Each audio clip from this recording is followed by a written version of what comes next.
দুনিয়াটা এখন পরচর্চায় ভরে গেছে।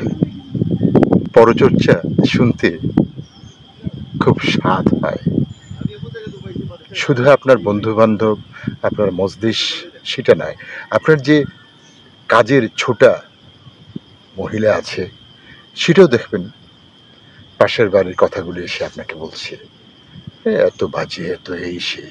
আপনি খুব তৃপ্তিবোধ করছেন। এই তৃপ্তিবোধে কিন্তু আপনার পরিণতি খারাপ হচ্ছে।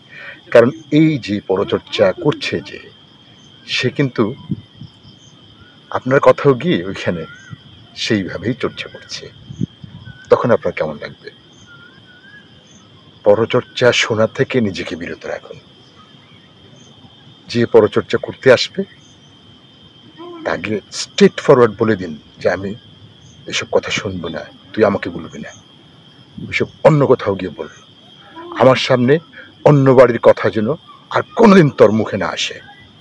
একদিনের শাটারিং বন্ধ হয়ে যাবে, বেঁচে যাবেন আপনি। আর তো জানেন পরচর্চাকে ধর্মে কি বলে? চুগলখড়ি।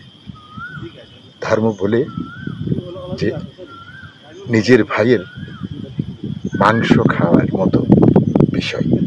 পরচর্চা যে করে সে তার কাঁচা মাংস ভক্ষণ করার মতো অপরাধ করে, দোষ করে, পাপ করে।